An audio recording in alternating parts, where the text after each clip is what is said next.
From the entire Truth Talks family to Malcolm's family, we send our deepest condolences.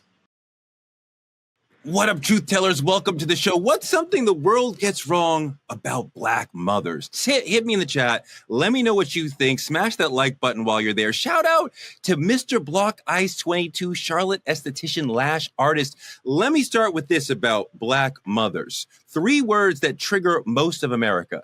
Single Black mom. A lot of people are celebrating that woman, judging her, misunderstanding her. More often than not, she is choosing by default to be that, not wanting to be that. Today, we're myth-busting the stereotypes and digging into the real reasons why more and more Black women are choosing to parent alone. You may think it's abandonment, broken systems, bad partners, bad Black men, but a lot of Black women are choosing single motherhood as the path for them that feels better, that feels safer. We're going to have EBONI K Williams, my longtime friend, on the show today as somebody who is doing single Black motherhood by choice in a really beautiful way. She's exhausted, but resilient, barely holding it together like so many single Black moms, but making it work day by day. This one's about grace, grief, and what happens when strength is expected and support is optional. Tap in, family, hit the subscribe button on Truth Talks Live and buckle up. This ain't surface talk. This is Truth Talks. Let's go.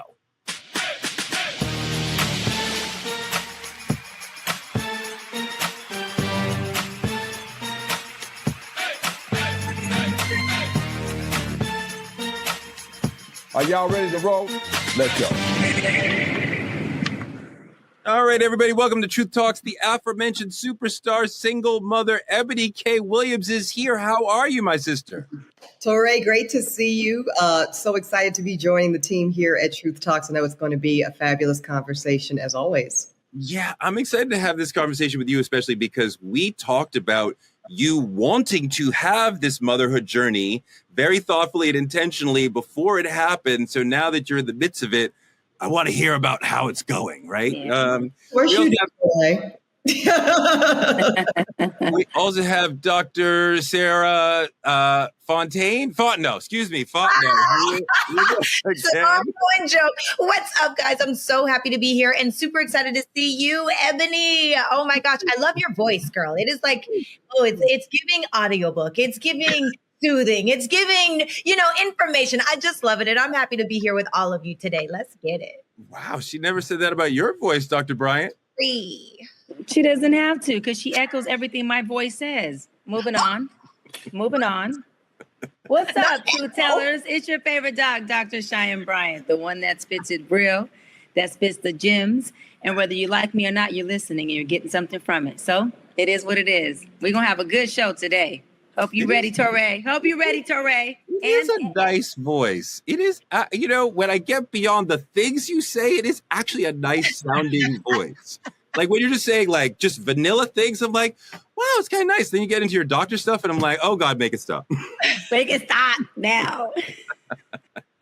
All right, let's get into it. We got a lot to get into. Up next, trending truths.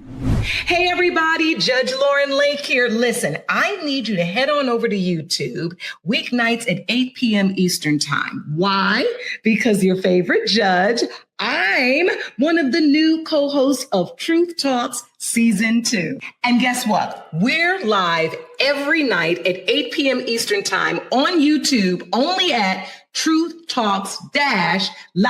I'll see you there. Love Judge Lauren. Trending truths. All right.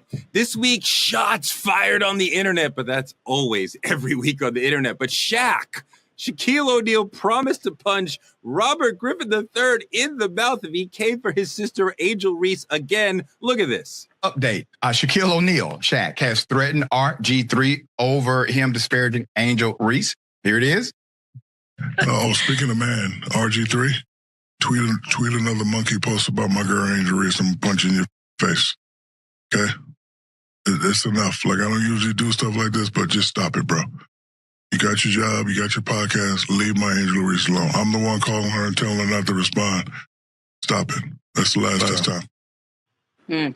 Ooh, man. RG3 reposted a racist monkey post of Angel Reese's NBA 2K26 WNBA cover and amplified the hateful image. I'm questioning, is this the feud that spotlights broader issues of racism, sexism, and Black accountability? Like, especially in how Black athletes or those of color are talked about and portrayed. So athletes are often chastised for not upholding the entire Black plight and or told to shut up and dribble.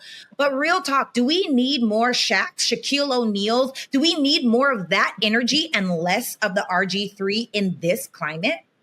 Absolutely. Listen, first of all, there's nothing like a man checking a man.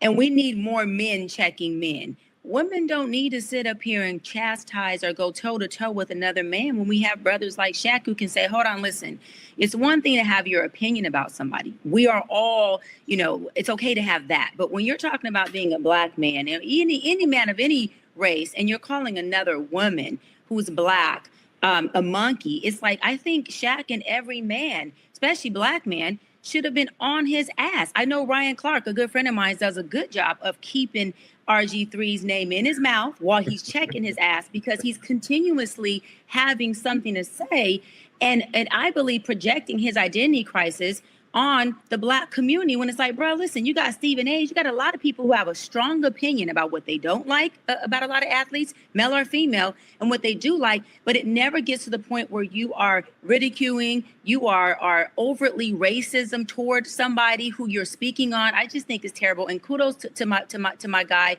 Big Shaq, the Big Diesel, for even saying something and checking. Because again, I stand on, there's nothing like a man, especially a Black man, checking another man of any race behind a woman, and especially a Black woman. Sarah, I totally agree with that, but I want to go in a slightly different direction. I don't need our Black media figures to be platforming racist imagery. It almost becomes like trauma porn. Like, look at this racist thing. And we can do that every single day of the week. Look at this horrifically racist thing I found about Michelle Obama, Angel Reese, Serena Williams, whoever.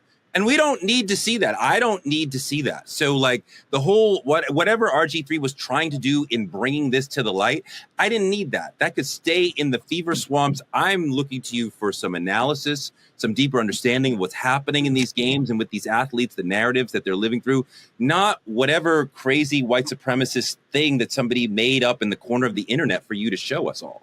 Yeah, I agree with that. And I also feel like even more so, did we not learn anything from H&M?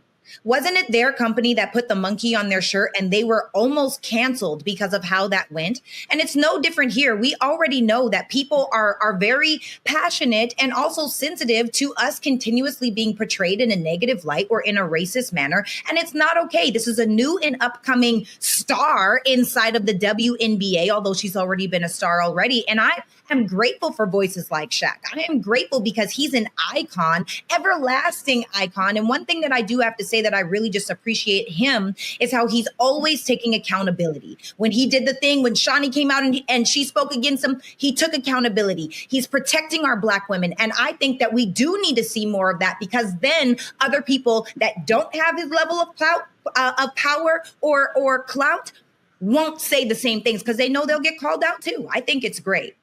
Ebony, what do you think? I think every day is a good day to quote the legendary Malcolm X when he talks about the most disrespected, dismissed, and unprotected person in America is the Black woman. And this is case in point, right? So, of course, I joined the chorus of celebration of Brother Shaquille standing in protection, standing in the protective posture that is so necessary and so often not filled, when it comes to a Black woman. And let us note that Angel Reese is a very young Black woman, as Sarah noted, just really emerging in her superstardom. So it's really important. And I think it makes a good precedent when a multiple NBA champion like Shaquille O'Neal, a cultural legend, an icon, leads what that protective posture looks like. I do want to get into what you mentioned, though, as well, Touré. And I think it's a nuanced point, but it's an important one. Now, I'm generally not in alignment or agreement with RG3, period. And also, if we look at what he contends was his intention with the retweet of the monkey image, but then you read the caption, "I don't stand for Black women being portrayed." That's actually what he said. But hear me out. I don't know if it was pure ignorance, possibly, or if it was subtextually, let me throw rocks and hide my hands. But regardless, RG3 or anybody else that's proclaiming to try to right a wrong as it relates to the demonization and dishumanity of Black people and Black women, don't promote the trauma porn in the process. So if we take him at his word, if we take him on face value that you really were trying to condemn this aggressive and disrespectful theme around Angel Reese as putting her in this monkey, positioning, whatever that was, do us all a favor and don't then promote and amplify the harmful, traumatic image in the process. It undermines, if you really meant well, and that's a big if, you've certainly undermined that in the retweet. 1% of me does hope that RG3 has more to say, because I would really like to see Shaq punch him in the face, just on general principle for the many things. That's where we agree on, Touré. That's why this is our first agreement in this episode. I hands down agree with you on that. I would buy a freaking ringside ticket to that, and I would treat all y'all with me. You don't have to buy your tickets, okay? $100 pay-per-view. Cheyenne got all of you down. Let's go. Yes. Story number 2, Shannon Sharpe has a good day and a shocking twist. Shannon Sharpe has quietly settled the lawsuit that was lobbed at him for $50 million when a white woman accused him of rape. The case that rocked the sports media world after his viral live sex performance has ended with an undisclosed settlement. Let's take a look. Shannon Sharpe has settled a sexual assault lawsuit. According to his lawyer, the Hall of Fame tight end and former Denver Bronco had offered at least $10 million to settle the claim before the suit was filed in April. Now he's likely paying an amount that exceeds that. The terms of the settlement were not disclosed. Lawsuit originally sought damages of more than $50 million. Sharpe strongly denied the allegations. He stepped away from his job at ESPN, vowing that he would return when NFL preseason begins. That's not far off, and it's not clear if he'll be back. Ebony, Shannon has maintained his innocence throughout all this. He's called the lawsuit baseless and defamatory, yet he has settled. Why do you think he chose to settle as opposed to, say, fight it the way we saw Jay-Z do recently? So it's a few reasons, right? And this is really just civic tort 101, right?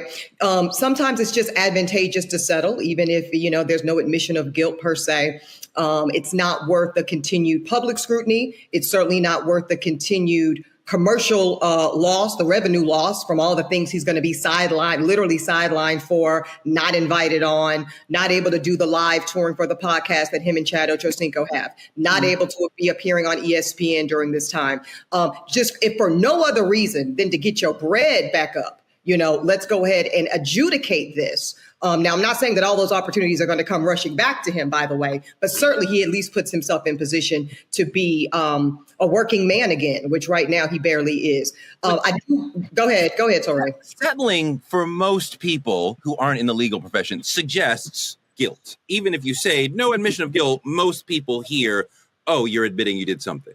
Yeah, but so what we know is Shannon Sharpe and his attorney Busby here decided that even to that conclusion that most people are still going to think you probably did something or all of it, it's still worth the risk. This is a calculation that says, maybe I am forever tarnished and perceived as problematic in this area of sex assault and sex abuse, and that is a risk we are going to be willing to take as opposed to let even probably more damning and horrific things come out in a trial. So you got to look at what's on the other side of trial, Touré. That's not typically a clean, fast, or easy route to take. It might vindicate you. You might come out on the other side in a redeemed capacity, but everything it takes to get there, if you get there, can be very costly. The last thing I'll say is this. I remember Shannon Sharpe saying, and this went viral shortly after the lawsuit was filed, that he believes in response to Monique and many other aunties in the community saying, you need to date a woman your age. Shannon Sharpe's response was, I think I should date my rate. Well, I have good news for Shannon Sharpe. He can say he's dating his rate. And what we now know the rate was in excess of $10 million, which was the original settlement offer. Yeah, it's good. Ooh, child. Ooh, child. So now the rate is established. It's fabulous. Ooh, child. Ebony, you slay me. Cheyenne, what you got to say? the rates and the race and the age are all established. Yeah, I just think that it was a smart move for his attorneys to say, hey, let's just settle and get this shit out the way. Let's not drag it on. He had that $100 million deal that was sitting on the table, right when this simultaneously came out, and it totally tarnished that deal from what I was told. And so to say, listen, let's cash out, let's put all this shit aside so we can move forward and we can double up on that 50 million. I think it was a smart decision. I also think that the stress that puts on somebody affects them showing up for work, affects how they do, how they show up when they're attempting to be on tour, when they're attempting to work, And so I think that all in all, if you got the money and you feel like, hey, I did do it, but I don't want this to go publicly, or I didn't do it, but I don't want this to drag on. It's affecting me mentally. It's affecting work. It's affecting contracts. And I'm just trying to do my thing. Hey, you know what? Pay it off and move on. And that's exactly what they did. So, I hope that if Shannon didn't do it, that he's able to redeem and recoup his deals and even bigger deals and move forward, because it did seem like a case where, the young lady totally set this man up, and it happens too often. And if that was the case, I do hope that he does, restore and redeem that plus tenfold of what he had to cash out in this civil case. Yeah, and his image is. Go ahead, Sarah. I do think that he will redeem, because I do think that the people are writing for Shannon.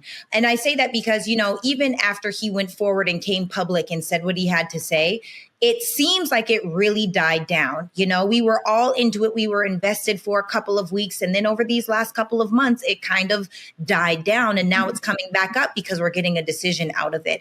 I do think that the timing of it all, to me, screams setup. Just like Dr. B was saying, this is giving a setup. This is another young woman. And at the end of the day, there's just so much evidence that I saw. Now, I'm not a judge. I don't know. I don't know what this man did. I'm not saying he's innocent. I'm not saying he's guilty. What I'm saying is, at the end of the day, some people are freaky and they want to do what they want to do. And I think this was role play. And I hope that this man does live it down if he didn't do it. Well, I will say this, Dr. Sarah, it was expensive role play if it was indeed that. And the other piece, again, let's just speak on the consequences across the board as to what this type of choice on Shannon's big aged part looks like. And the other piece is this. We just must put all the elements on the table. It did quiet down, Sarah. You're right, because he got overshadowed by a little case called the United States of America v. Sean Combs. Yeah. Freudian slip on the Sean Carter piece. More on that later.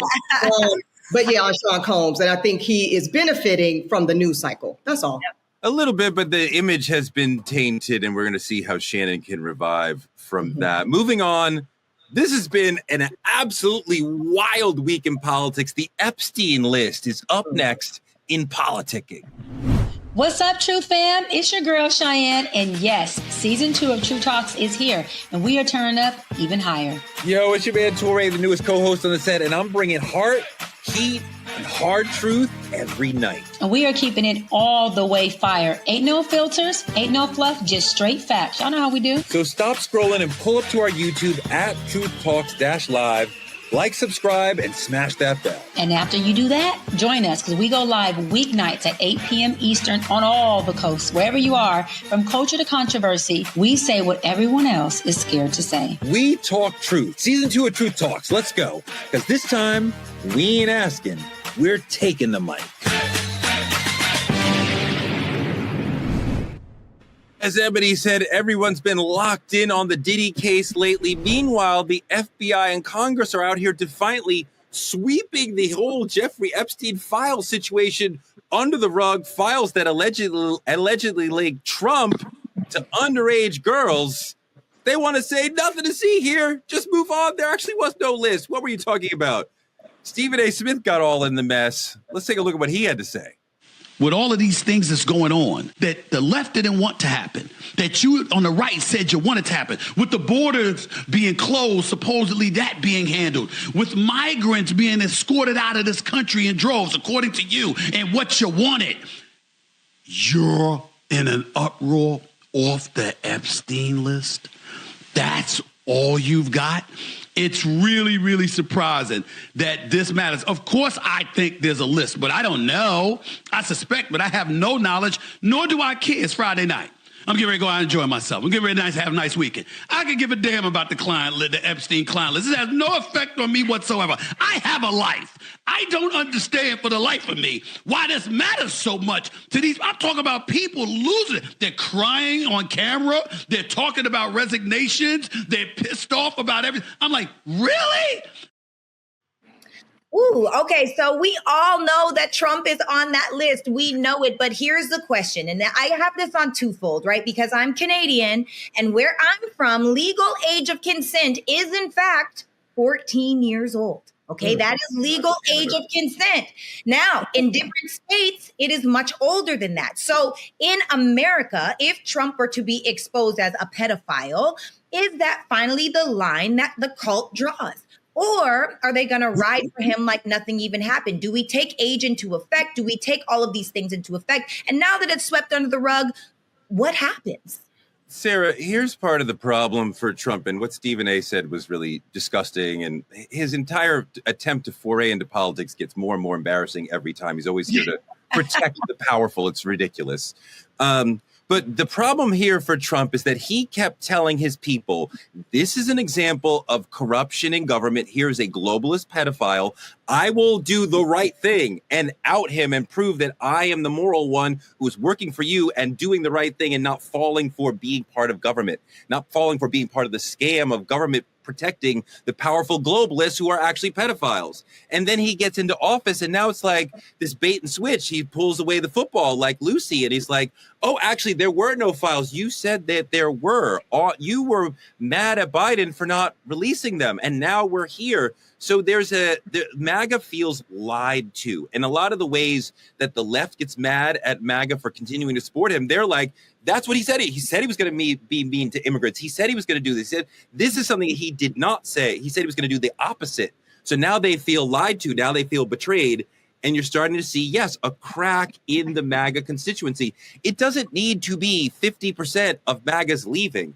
If you've just got a 15 to 20% sliver that was like, oh, well, I thought this was one of the main things we were going to do. And then they're like, I'm not interested in this anymore. This doesn't have the same honesty. Then you see a crack in the MAGA constituency. I mean, I would agree. What do you think, Ebony? How do you feel about this whole Trump being now pulling it back? You know, is he really flipping the script on MAGA? Is this really that important? Like, where do you lie on this topic? I think Tura makes a good point about how slim the margin can be to make a long-term political difference. But the reality is Trump won't run again. So I don't know that it matters as much in that way. We'll come back, Tura. Okay, ooh. We see. Noted. Okay. But I will say, a little lesser known tea. No, to answer your question directly, Sarah, I don't think it will make a significant difference in the way his general cult of personality following will support and ride for him. Here is why. I have a robust pageant background, particularly in the Miss USA system. Trump was the owner for a very long time of the Miss Universe organization. That included Miss Universe, Miss USA, and Miss what? Teen USA. Mm-hmm. And it was well known, well talked about, we'll say, in the Miss Universe community that Trump often would go backstage and have what many classified as inappropriate dealings, conversations, touching of the smalls of backs, sizing up, looking up and down like they were on a chopping block, teen girls. So this notion of this being breaking news that Trump could possibly have inappropriate dealings with underage girls is really not all that new. This has been quiet as kept in the most literal sense for a very long time. And I don't think that there's ever going to be a consequence when it comes to Donald Trump and these types of activities. All of that true. I just don't want folks to say, well, he's termed out and he won't be running again, because I fully suspect he will use all the power that he has to try to remain in the presidency through 2028. Oh, through 2028.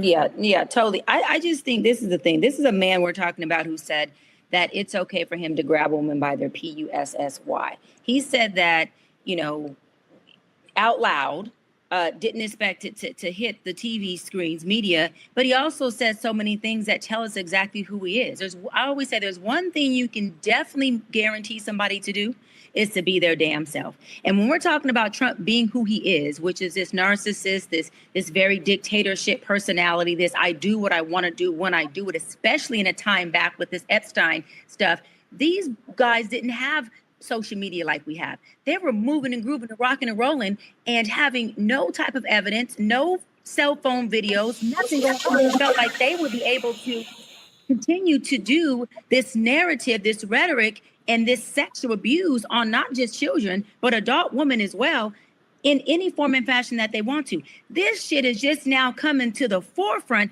because we have so many people who now have access to documents, that have access to information, and we have something called social media, not just media, that's saying, listen, I'm going to expose everything about anyone because a couple things. Either they think it's wrong or they're clout chasing. One or two. Either way, it's putting people in a place of having to take accountability and answer to the things that they've done way back in the past. So I'm not surprised that Trump did this. Do I think that the Republican Party is surprised? No. Do I think they feel like he's let them down because of this one isolated incident?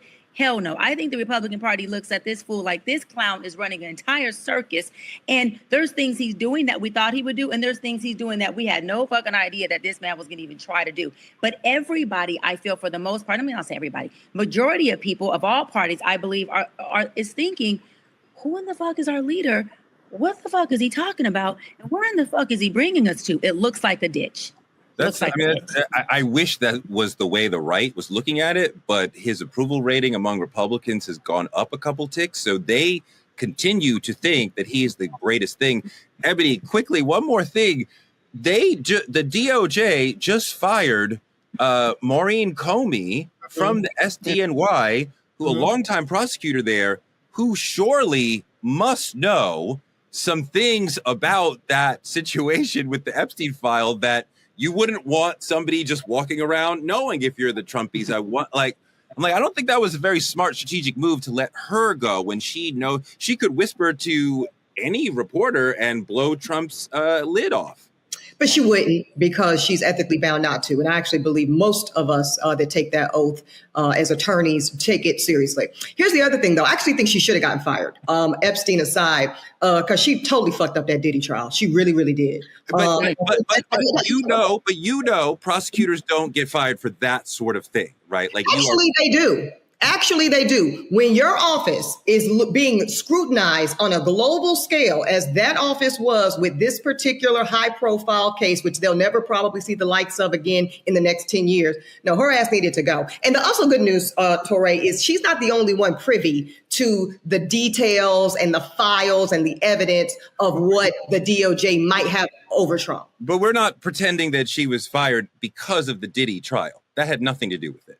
I do think it did. Why would you say it had nothing to do with it? No, this is about Jim Comey. This has nothing to do with the deal. No, but why would you say it has nothing to do with it? Because generally prosecutors are not fired for that sort of reason. And yes, they are. Where do you get that from? I've absolutely who's like, it's not appropriate. The biggest case. Go ahead. Guys, I'm just going to chime in really quick here because I do think that this needs to be a whole episode where we talk about this whole topic. So I don't want us to get so far off topic that we get away from what we were saying. But Ebony, go ahead, finish that thought, and then let's bring it in and make that a whole topic for another day. Sure. So I'll say this. I'll hold space for what Touré is saying, that there might have been and probably is a multitude, including political motivation behind Jim Comey's daughter getting fired. And also, I'm personally not going to sit up here because I've seen it with my own two eyes. Prosecutors at the state and federal level get the pink slip because you fucked up the biggest case that this office has seen. Black America better pay attention because the same elite networks that are covering up their crimes are the ones that control our policies, our prisons, our platforms. We're going to keep going on Truth Talks. Up next, Real Talk. What up, Truth Fam? It's your man, Touré. And I know you've been wondering where you've been. I ain't gone nowhere. I leveled up. Slide over to our brand new YouTube channel at Truth Talks-Live. Like, subscribe, and hit that notification bell like it owes you something. Because we come in live every weeknight at 8 p.m. and it's about to get really real. Yeah, the truth still hurts, but that's exactly why you need it. Season 2 is bigger, bolder, and blacker than ever. unfiltered convos, expert takes, and uplifting moments. We're calling it out, breaking it down, and lifting up the culture in real time. We're not holding back, and we're not sugarcoating nothing, and we're not going to let anybody rewrite our narratives. So tune in, pull up, and get ready to speak truth. Live with Truth Talk Season 2. For the people, for the culture, every damn night at 8 p.m. Let's get into the main topic on Real Talk. She works 2 jobs, cooks the meals, wipes the tears, drives to sports events, and still gets told that's not enough. We call her a strong Black mother, but keep it a buck. A mother is a teacher, a nurse, a counselor, a chef, a maid, a chauffeur, a referee, a best friend, all in one. It's a lot. You are everything for that child. So tonight, let's ask the uncomfortable questions, the real questions. Are we truly honoring single Black mothers or just using her strength to ignore her pain? And has the image of the strong Black mother unintentionally sidelined Black fathers? This 2-part roundtable is going to go deep into the roles, rifts, and realities of Black family dynamics today, from parenting to pride to presence. Up first, the role of the single Black mom. Tomorrow, we're going to check in with the single Black father. Let's take a look at what the sister had to say. I don't think that any of us have a child or get pregnant with the intent of, oh, I want to wake up and be a single mom. I don't think that many people went into their situations or their journeys like that. And so however you got into this position that you're in right now as being a single mom, I want you to just take a step back, be very kind to yourself, and to forgive yourself. I think oftentimes we can't parent how we want to because we're full of shame and we're full of guilt. And so sometimes it's like, oh man, I wanted to raise my kids in a 2-parent household, or I messed up, or you're just feeling like you failed. And so for anyone who feels like they have failed today, I just want to affirm you and say you did not fail. Beautiful. Yeah. So Ebony, question to you, sis. I know that you chose to be a single mama, right? Yes. Are there any regrets to not being a mother, but to being the single mama that you chose to come into? Let me say this, Cheyenne. For me, heavy on for me. Yeah.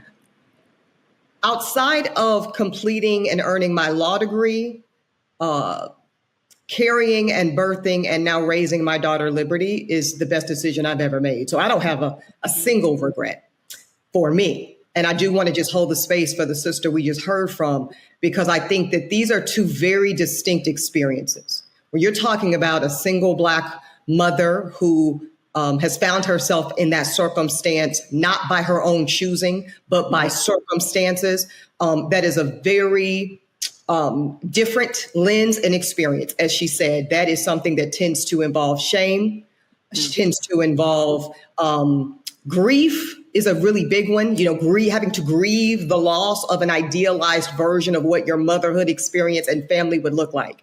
That is almost polar opposite, y'all, from what the single moms by choice experience is and looks like. It is rooted in consciousness. It is rooted in intention and design to go about your motherhood and parenting journey in the solo capacity. And there's a litany of reasons why one would choose to do this, but I just want to hold the space and honor the experience of single Black women that find themselves as solo moms, single moms, due to circumstance and not choice. And I think it's very important as we have this conversation now that we do not conflate the 2. Because those are 2 very different lenses. Absolutely. Yeah, and I want to say, hold on, Touré, hold on one second. I want to say this, Ebony, because when I heard your story on an interview you did, it might have been a year ago, right before either you got pregnant or chose to, but you were talking about your journey. And then I heard, whoa, she did choose to do it on her own.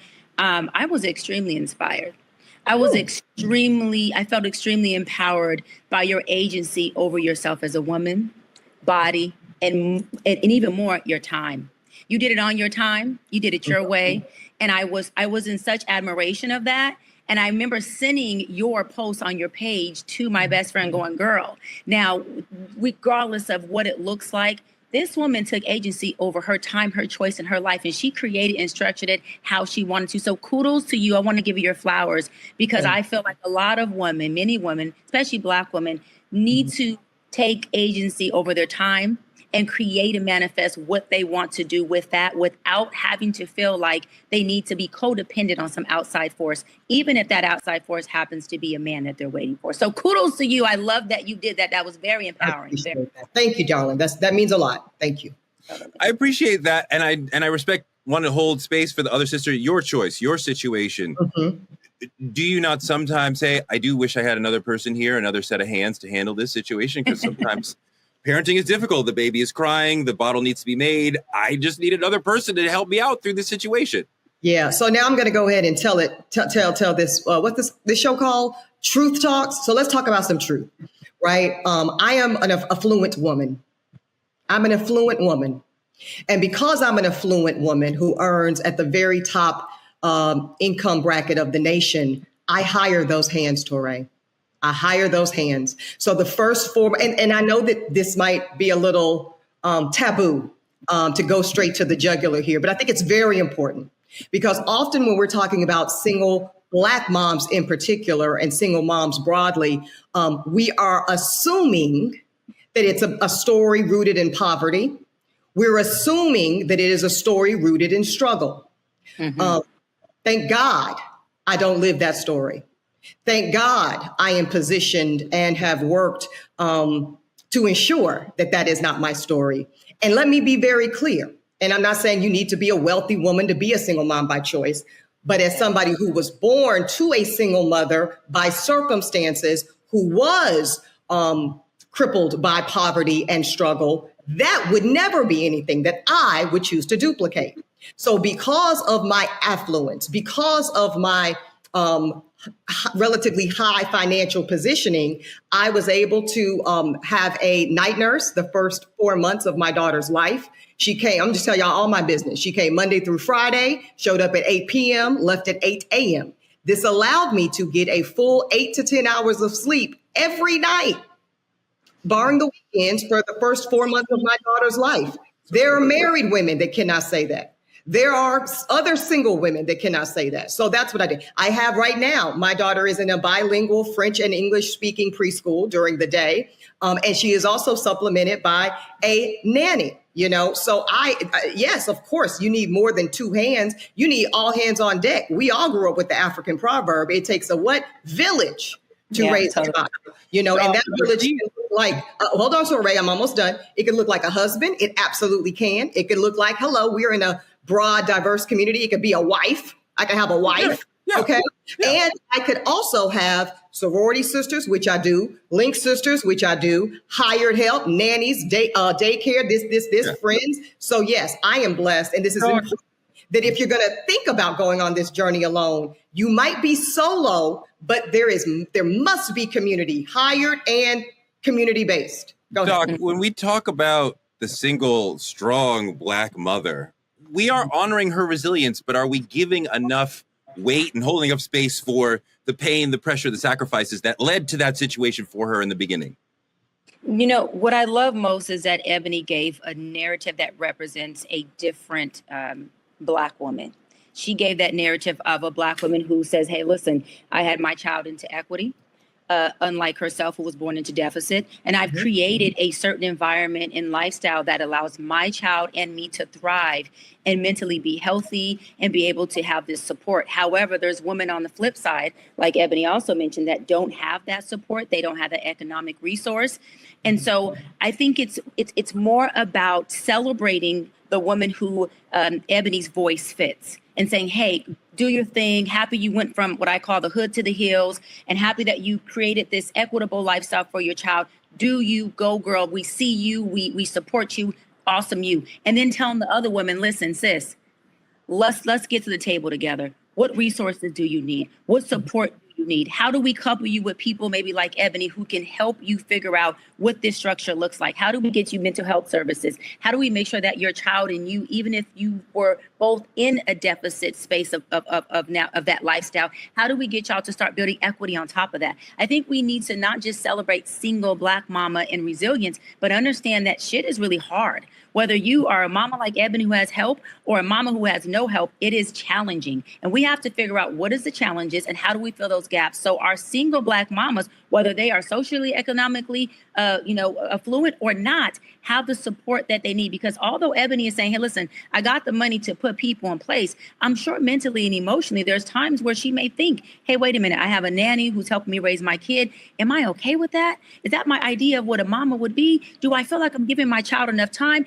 Is the nanny getting these moments that I wish I could have? So with all of that being said, there's still gaps in spaces with, I believe, just being a mama where women need resources. And I'm not a mama, but I can't wait to be one. I am an auntie. I am all those things. But I do know my girlfriends who have kids, my number one thing is trying to figure out how I can support them with their self-care, their mental health, and even their time. And I notice that they really, really, really appreciate those things, whether they have economic status or not.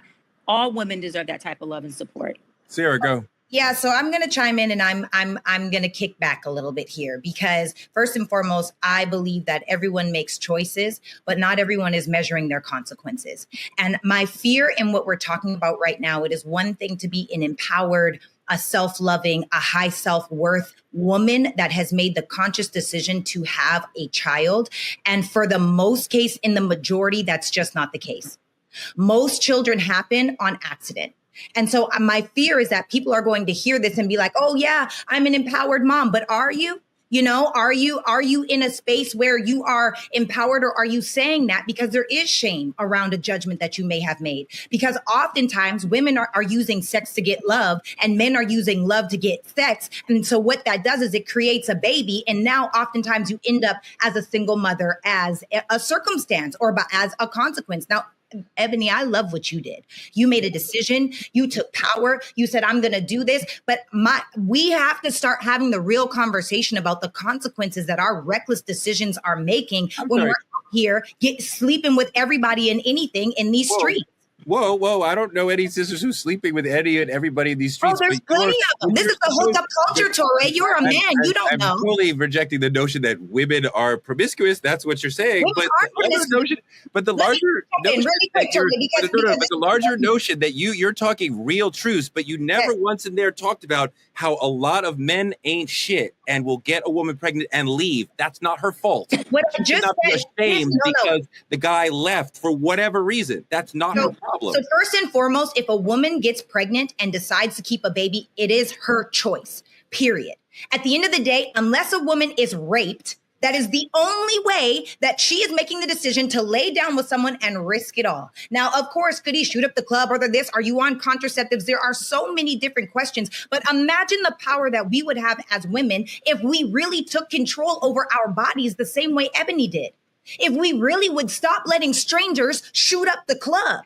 Right? If we really would be mindful or being on contraceptives that are not going to allow us to get pregnant. Most people are not getting pregnant by choice. They're getting pregnant because of a moment of passion. Let's keep it real. And also, Torre, I will absolutely push back that this is a hookup culture.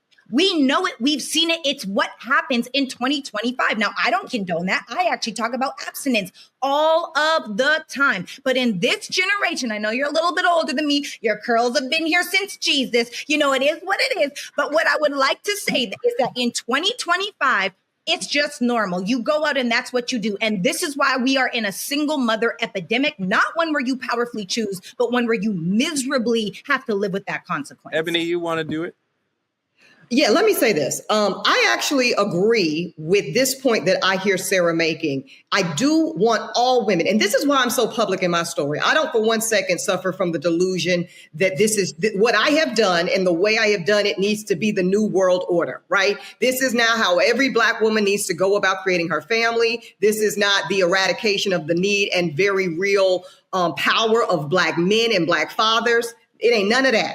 It is saying Black women, period, realize, hold, and exert the power of your womb accordingly. Yes. The womb is very powerful. It's very powerful.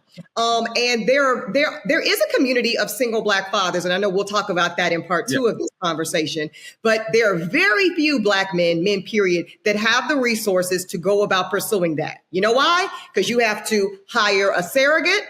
You have to buy the eggs. You have to pay for the expenses associated medically with bringing the child into the world. And you got to hire the nanny and the this and the that. So this is a very specific type of man that can do that. Most men, period, especially most Black men, can't afford to go about that power. So they are therefore in need. If they want to have progeny, if they want to have a genetic legacy, they are in need of what?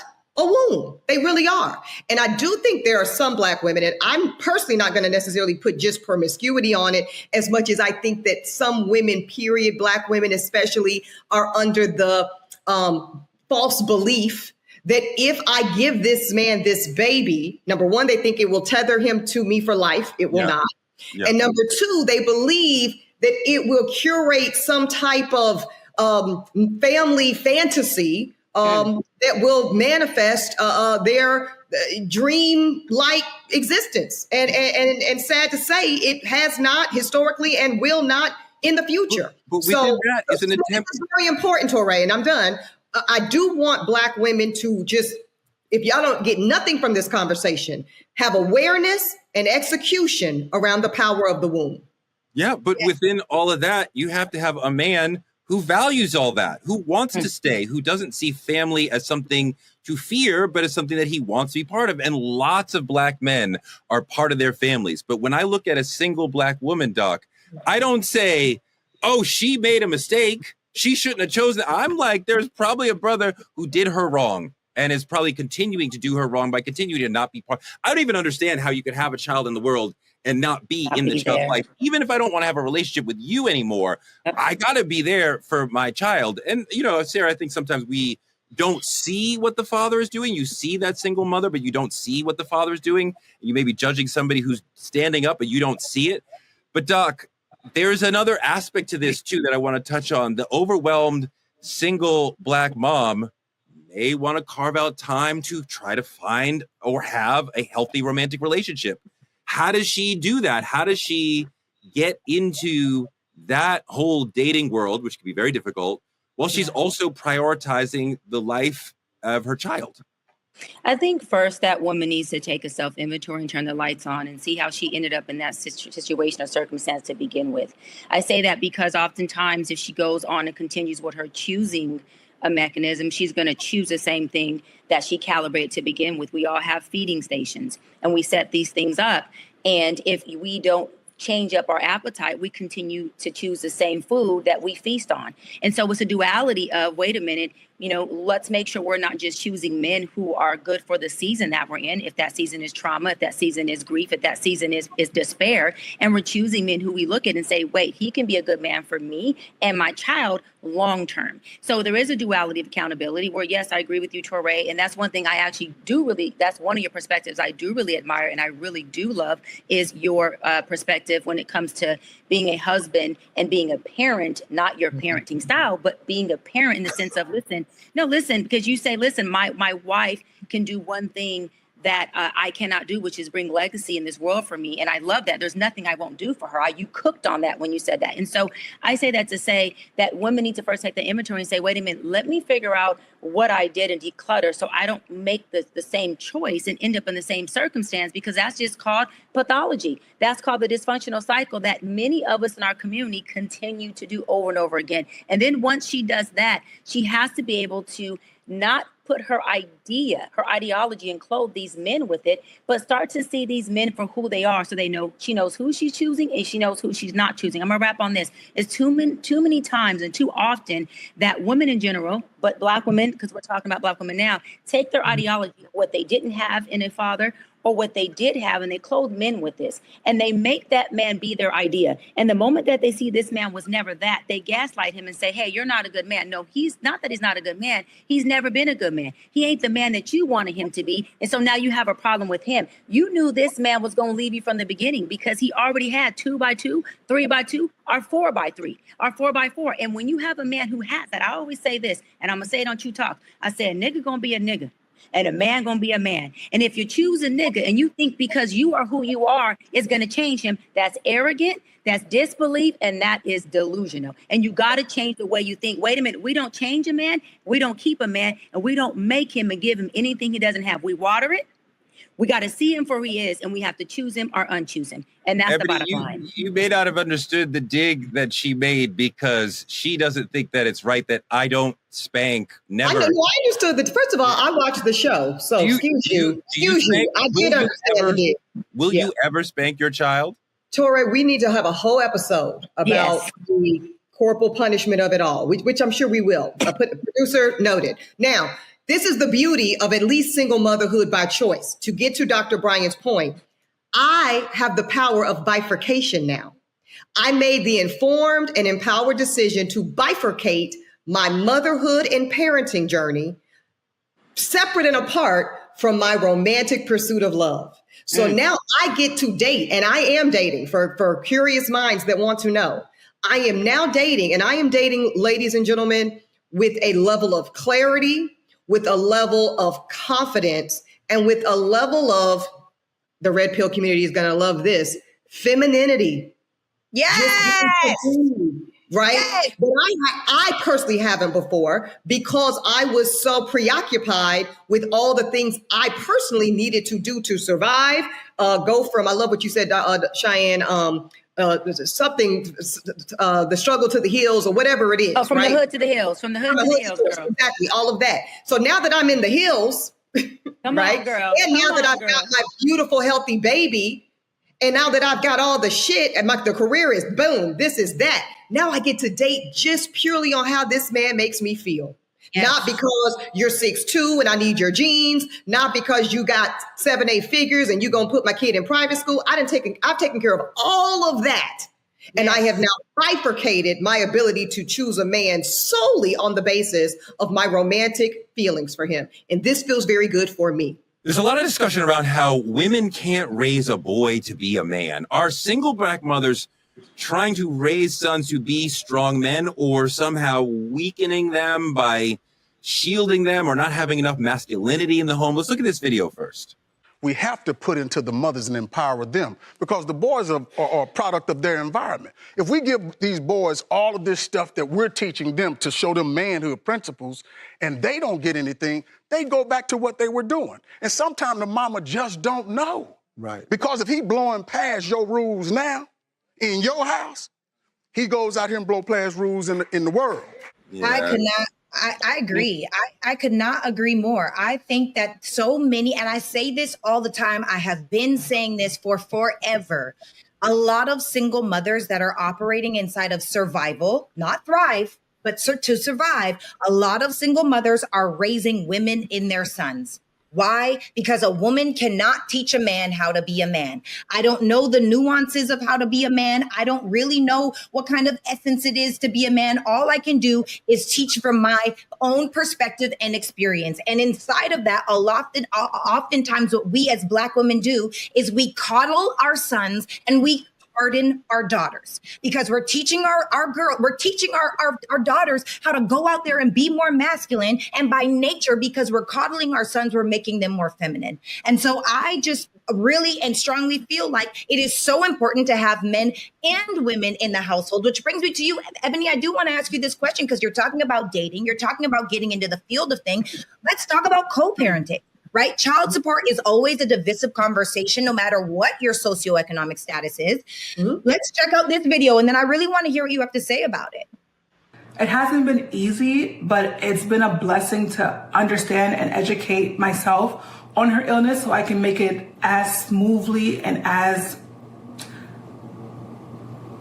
smoothly as I can for her and for my mental health. And so in that video, I was just talking about the struggles of just the day-to-day, not really having help from their, how should I say this?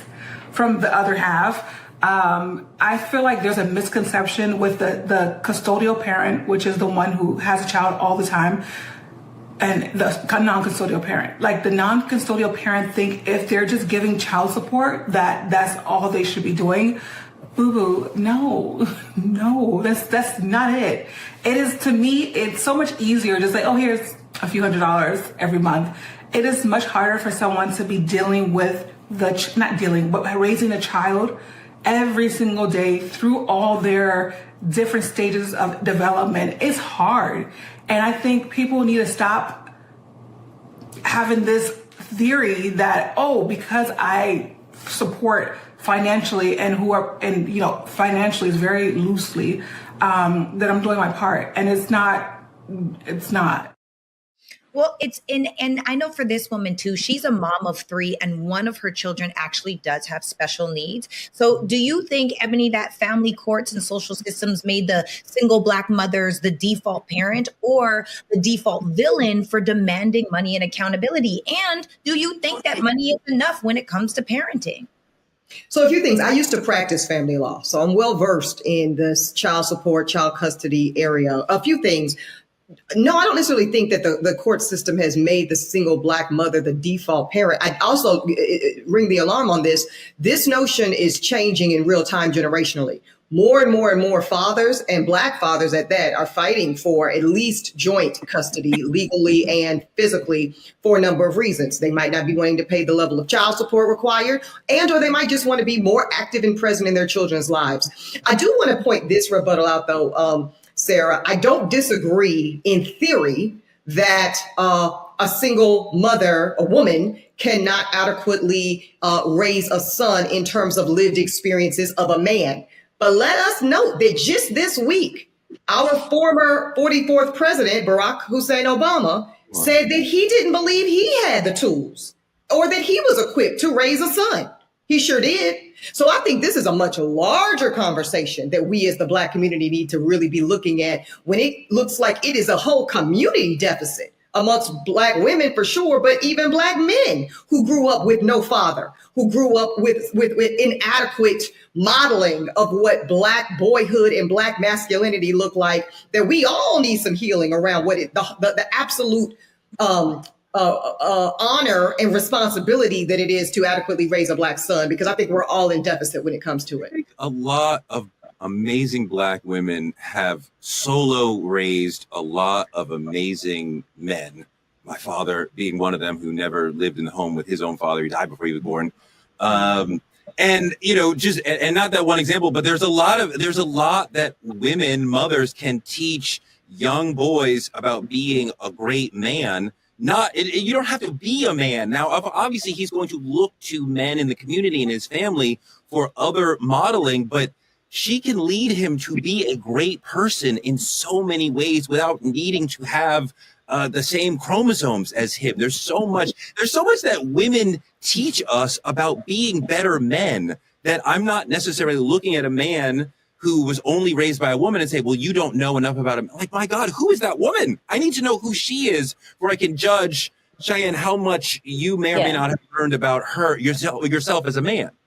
Yeah, Touré, I agree with she can raise him to be a good person with good character.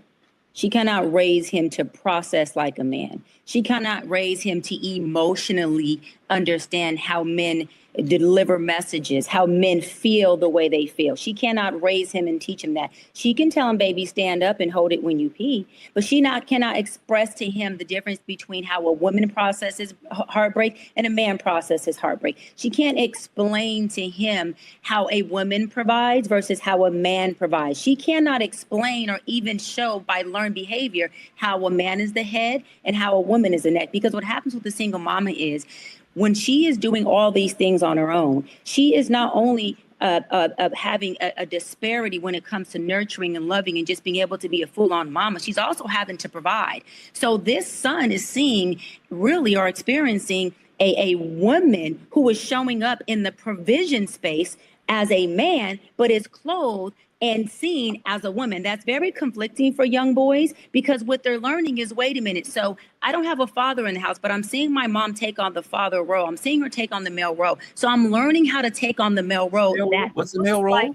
That looks like a woman. Traditionally, when you stop asking the same question, I can answer. Traditionally, the male role is to be the provider, and it is to protect traditionally. And those are the values that I have. Doesn't mean that a woman can't work. Doesn't mean that she can add bread to the table. It just means that he provides and he protects. So when he sees his mother, who's a woman, providing and protecting from a woman's standpoint, he doesn't get the opportunity to see how it does differ as a man. And lastly, the way his mother processes her emotions is exactly how he learns to process his emotions. So now when he becomes an adult and he's dating and he's trying to have this healthy communication, you now have two people in a relationship who process their emotions as a woman. That creates chaos. that creates an emotionally unregulated man. And that also makes it to where the emotional intelligence on a man and a woman Let her finish. Let her finish. are not effective. He has no choice, Ebony, are not effective. But here's my question, Cheyenne, real quick before we move on. I love everything you said theoretically. Do we feel like we're seeing the majority of men show up in those ways in which you laid out? Because I don't think so. I don't think the majority of men are showing up. Wait, hold on, Tori, be quiet. That's a question.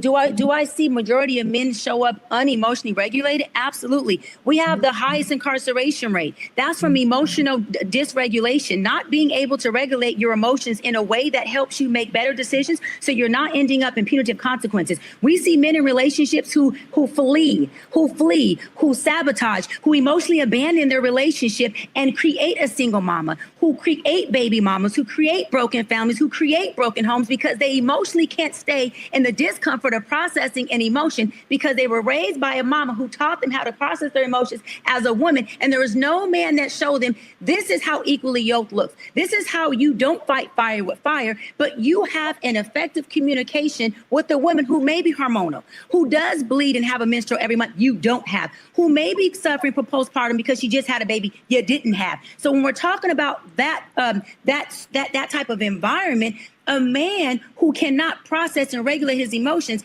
is adding more chaos and not peace. It's adding more brokenness. But also factually, I don't know where Tori, hold on. Because I hear that, but then we can look at the big example of Cam Newton, who wasn't in some broken single mom shit, who was in The Preacher Man and his wife. And should have been taught all of these wonderful things of regulation and leadership and protection and honoring and commitment, and shows up in none of it. So I just don't know that any one of these models is a real. That's perfect. Ray, hold on. This is not, you have no dog in this fight. Okay. No, I have a dog in this fight because you're talking about men, and you're talking about men as if we are emotionally intelligent. We are not. Whether or not we were raised with a mother or not, we are not emotionally intelligent at all. So I don't even know what you're talking about. So to your point, right? Cam Newton, great example. That is a man who did the total opposite of his father, which means there's parental issues. That shows daddy issues. That shows that whatever he's seen in the household that his father did do is something that he felt was not resolveful. It's something he felt wasn't something he wanted to embody. So what he did was went far fetched and did something totally opposite and created broken homes and broken families. I always say this, Ebony, just because a parent is present doesn't mean they don't present trauma in that child. And people always think, right, that, oh, mommy issues or daddy issues means the person wasn't around. No, it means the person could have been around, but they didn't have the proper tools because, like Tori said about his late father, didn't have a father in the home. I'm not saying you didn't have the tools, Tori, but when you don't have the father in the home, generational pathologies ago, sometimes you carry on those tools even when you're present in the household. This is why, and I'll wrap on this, I say therapy, coaching, and seeking wise counsel should be a lifestyle. It should not be a interventive measure. It should be a lifestyle where people say, let's have think tanks.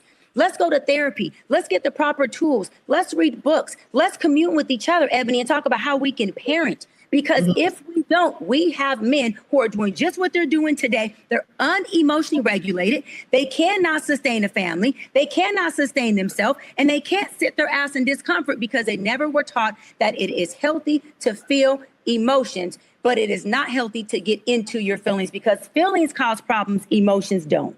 The dysregulation, okay, fine. There are almost no emotionally intelligent men. Single mother, two parents, two women, doesn't matter. There are almost no emotionally intelligent men. For the most part, men are as unaware as they are unaware of the existence of emotions as if you thought you only had one arm, but you have two. But you just, I only have that. If you just thought you only had, that would be most men. They could not name their feeling. They could not change their feeling. They could not know how they feel. That's not all men. Tell each other. We do not talk about emotions with each other. We do not teach each other about emotions. We are allowed to feel anger and maybe joy around sports, but that's it. And when I go to my friends and say I have an emotional problem, generally, especially black men, it's like the vibe is kind of like, buck up.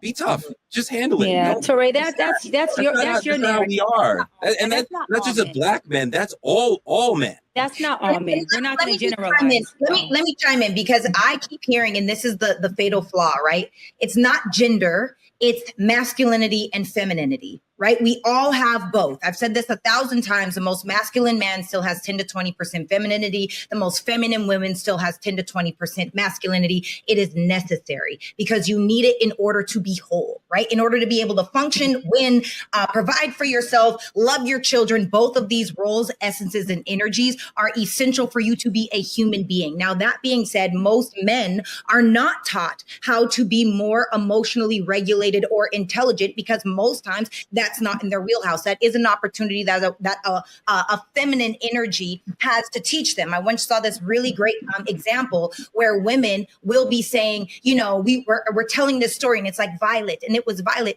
but and we're talking about all the hues of violet. But the truth is most men only have purple, unless they are intentional about learning the spectrums of color, learning the spectrums in this case about emotion, right? So they do have to learn that. What I do want to say on this topic, because I don't want to get so far off topic that we forget the point. The point for me is that, ladies, for those of you that are listening, if you have a baby on accident the first time, never let a second man baby mama you twice.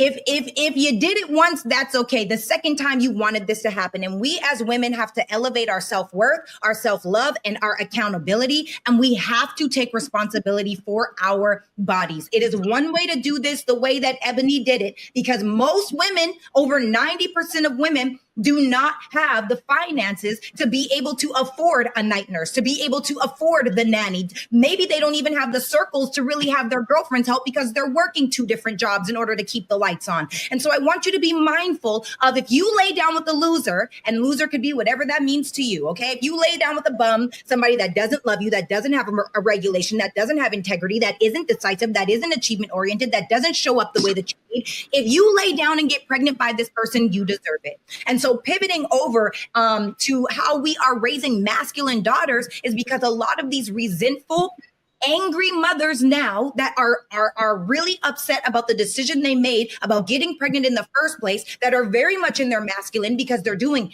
everything. You have to pay the bills. You have to keep the lights on. You have to pay the rent. You have to pick up. You're the chauffeur and the maid and the nanny, and you're all of these different things, and you're exhausted and overwhelmed. You start to see why a woman starts to teach another daughter, their daughter, you don't need a man. Well, why do you need a man if you do everything? Right? And those are the questions that really start to come up. And so, you know what? I'm going to ask a question, and it's a free for all. I personally think that we are raising men in our daughters. We are raising women in our sons, and we get back to baseline like Ebony is talking about. Touré, I'm just going to go ahead and ask, and you guys let me know that when you are with someone, and let's say that you do have a child, and you now finally as a woman coming back as being a single mother, let's say that you have a stepdad. Now the stepdad plays an important and controversial role, but at what point do we think that a woman should introduce her child to the next Mr. Right? It would be a long time, to answer your question, Sarah, before a man has demonstrated, because this is now, I'm over 40. I'm over 40. I'm only speaking for myself. So now this is not on what I think and what I hope and what I expect. Fuck all of that. We're going on demonstration. I'm a lawyer by trade. That means I'm classically trained in what? Risk mitigation. Okay. I am only going on the evidence that I see, and it would take me a substantial amount of time. I don't want to put a number on it, but something substantial for me to assess and be assured that this man has the values, the consistency. Because when we look at, by the way, data points that look at children of single parent households having higher incarceration rates, higher school suspension rates, just more disrupted life, it's not the single parent that is the issue. It is the disruption, right? So whether it's divorce, whether it's somebody moved out, it's the disruptive nature of the household functioning that causes the chaos and the dysregulation and the upsettedness in the child. So it would take me a very long time to say that this man has demonstrated consistency, values that are aligned, and just ability to frankly be worthy of sharing space with my daughter. And then I will enthusiastically invite that presence because I think it's very important. I think that's really great. And Dr. B, I've heard you talking on different platforms saying that you are excited about bringing a baby in your 42nd year, which is this year. So I know that you are excited about bringing a baby and not being married, which means you're single because we're not married, right? Yeah, totally. What can you tell men on how to show up for single moms in a dating scenario? Well, first of all, I think that a man also is allowed to have the preference of not wanting to date a woman with kids. I don't think that makes him a bad man. I think that he may not want to show up for any children outside of which are his own. But if he decides he wants to, I don't think that's something that we here or any expert can tell a man what to do. I think that's a conversation that he has with that woman and says, hey, as a mother and as a woman, what is it that you need? Right? From me as a stepfather, what capacity are you comfortable with me being involved with your daughter or your son? What does that look like? What is the process? How slow or how fast would you like me to move? What do you feel? What kind of asset could I be to you first as the mama and to the child? You the type of mom that wants me to just kind of sit and be present and have that moral support, or do you want me to be hands-on? Because I feel like when it comes to someone's child, it's a very sensitive topic. And when you're talking about women who have little girls and they're bringing in a man, that is definitely a conversation that man needs to have that says, how hands-on would you like me to be, right? What does that look like for you? And what is your pacing when it comes to me and your daughter? What does me investing in her look like? Because I want to make sure I'm doing it in a way that you receive it. I always say ego is me giving you what I want you to have, but love is me asking, how can I serve you? And those two people are different. And I think that saying, how can I serve you and how can I serve your child, for me, at least, if I was a mama, would be the ultimate love language for me. How do you serve us? And lastly, I'll end on this. I would say, men, make sure that you are coupling them. Not the mom and the child are not separate. That woman and those kids or that child come as one. What do y'all need from me? Have y'all ate? Do you want to take a family vacation? I think coupling it and making sure you understand that you're not just marrying that woman, you are marrying her children. You're marrying everything that comes with her. So if you can't choose all of it, then don't choose her. But if you can, then show up and be a family. Because I'll end on this. Folks who are single mamas or single papas, they're not doomed. You can still go create a beautiful family because Ebony, or I think one of y'all might have been you, Sarah, touched on it, that, a broken family can be much more impaired than a broken home. And so it's like if you have a home, right, where a broken home just means you have one parent in the home. Okay. But a broken family means everybody in that house. And if everybody's in the house and there's more impairment in that house, then a broken family is causing way more impairment than if you just were to leave the home and co-parent in a healthy way and just create a broken home. So yeah, that's my sense. And I do have an intact home. That's just for me and mine. It's just full. It's just me and her. We good. I got a lot of respect for any man who takes the choice to help raise another man's child. He loves her so much that he's going to love and raise her children with her. I think that's a powerful and amazing choice that a lot of men are making, and I respect that. Okay, that's it for this episode of Truth Talks. Amazing episode, you guys, especially Sarah and Ebony. Other people were here. Appreciate that. But before we go, let's be real. Strength without rest is survival. Strength without support is exhaustion. And strength without space to feel, heal, or fall apart is not strength. It's silence dressed as armor. So tonight we leave you with this. Honor the single Black mother, but stop expecting her to carry the weight alone. If you're a single mom out here doing it alone, we see you. I see you. If you're struggling, we hear you. And if you're somewhere in between, you're not alone. Tap in with us, share your story, start the healing. This is Truth Talks. You already know. We don't do the latest tea. We speak to your soul. So hit that subscribe button. Drop your thoughts in the comments. Go have a baby. And we're going to catch you tomorrow night when we flip the script and ask about single Black fathers with Dimitri Wiley. Because right, Sarah, who cares? Just go have a baby. Keep supporting the show by telling a friend to tell a friend to check us out. You see what I mean? Bad parents get bad advice. Don't do it, y'all. Bad advice. We'll be back weeknights at 8 p.m. with more conversation about parenting with non-parents. See you tomorrow night. Good night, y'all.